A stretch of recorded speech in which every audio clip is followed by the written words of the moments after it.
Drama serial कलंदर में आज की एपिसोड में जूही को देखने लड़के वाले आ जाते हैं तो उसकी मम्मा शोखियाँ मारना शुरू कर देती हैं। कहती हैं कि आपके पास गाड़ी नहीं है, आप लोग गाड़ी में क्यों नहीं आए। वो कहते हैं कि हमारे पास गाड़ी तो है लेकिन खींचा को ज़रूरत पड़ गई थी, बहुत अर्जेंट उन्हें जान था इसलिए वो गाड़ी ले गए हैं, इसलिए हमें देर हो गई है, वरना अगर हमारे पास गाड़ी होती तो हम लाजमी उसी पर ही आते। तो उसकी मम्मा कहती हैं अच्छा अच्छा आप हमें बताए थे ना ये जो बाहर बड़ी खूबसूरत सी बड़ी सारी गाड़ी खड़ी है ना, ये मेरे बेटे की है, तो हम आपको इसमें बुला लेते, कोई मसला ही ना होता। वो कहते हैं कि नहीं बस ऐसी बात नहीं है, बस निकलते वक्त ही कोई मसला हुआ था, वरना जो है ना हम अपनी गाड़ी में ही आते। उसकी मम्मा कहती हैं अच्छा अच्छा ये मेरा बेटा है ना, ये तबरेज़, ये बहुत ही माशाल्लाह इंटेलिजेंट बच्चा है, इसने इतना बड़ा कारोबार संभाल लिया है ना कि हमारा पूरे ख़ानदान में नाम हो गया है, हमारे हर कोई हमारी इज़्ज़त करता है सिर्फ इसकी वजह से, क्योंकि इसने एक बहुत बड़ा कारोबार डेवलप कर लिया है। उसके ऊपर उसके साथ कहती हैं अच्छा ये तो बड़ी अच्छी बात है। फिर वो कहती हैं अच्छा अच्छा कुछ खाएँ ना, आप कुछ खा नहीं रही। तो कहते हैं कि अच्छा वो खाना शुरू कर देती हैं। तो साथ ही लड़के की मामा कहती हैं कि ऐसा करें हम लड़की को बुला लें, हम लड़की को देखना चाहते हैं। उतनी देर में अंदर से अदन आ जाती है, तो वो अदन को देख के कहते हैं वाह लड़की तो माशाल्लाह बहुत ही खूबसूरत है। तो उसके साथ को घाट जाता है, कहती नहीं नहीं ये लड़की नहीं है, ये तो मेरी बहू है, जो जाओ अदन जाके जूही को लेकर आओ।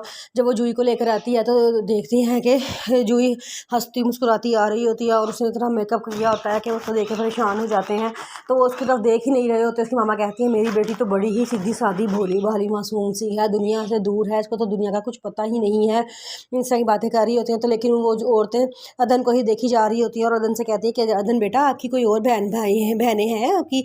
अदन कहती है कि नहीं नहीं, साथ साथ गुस्सा रहता है। वो कहती है कि नहीं ये अकेली यतीम थी, हमने तो उस पर तरस खा कर से शादी की है, ना कोई जहेज़ दिया है ना कुछ लिया है, हम तो बस ऐसे इसको दुआ लेने के लिए घर में उठा कर ले आए हैं।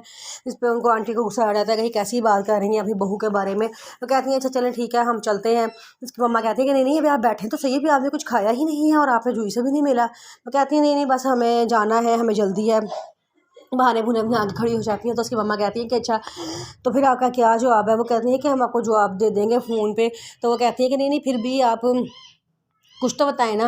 तो औरतें कतरा रही होती हैं। वो कहती हैं कि दरअसल मैंने अपनी बहन के गांव में जाना है 1 महीने के लिए, 1 महीने बाद मैं आके आपसे बात करूँगी। उसकी मम्मा कहती है नहीं आप फ़ोन पे बात कर लेना ना। वो कहती हैं अच्छा चले देखेंगे क्या है कि ना। वो चले जाते हैं। उसके पापा कहते हैं चले हम आपको बाहर तक छोड़ के आते हैं। जो चला जाता है जूही कहती है मम्मा मुझे तो नहीं लग रहा है कि इनका कोई इरादा है मुझसे शादी करने का, ये तो नहीं मुझे हमसे शादी करेंगे। जिस पर उसकी मम्मा कहती है हाँ भाई मुझे भी उनके इरादे सही नहीं लग रहे थे, मुझे तो वो लड़कियाँ तो तुम्हारी तरफ देख ही नहीं रही थी। ये सारा कुछ ना इस जूही का किया है, इस अदन का किया गया है।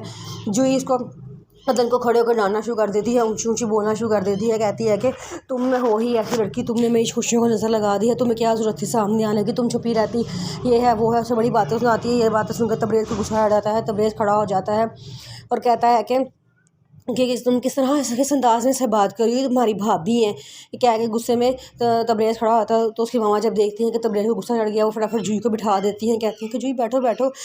सारी तबरेज़ को कहती हैं कि वो बेचारी परेशानी में है ना, उसे समझ नहीं आ रहा कि वो क्या बोल रही है।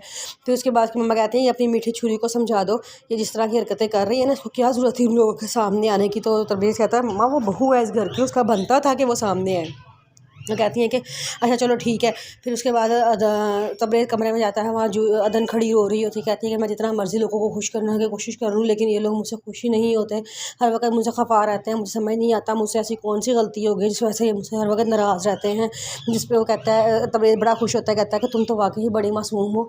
उसका चेहरा दोनों हाथों में पकड़ लेता है और उसको कहता है कि तुम बस खुश रहा करो, तुम परेशान ना हुआ करो। अदन कहती है कि अच्छा ठीक है। फिर उसके बाद अदन तबरेज़ से पूछता है तो मुझे बताओ तुम मुझसे कितनी मोहब्बत करती हो। तो अदन कहती है कि मेरी दुनिया बस आपसे शुरू होकर आप पर ही ख़त्म हो जाती है।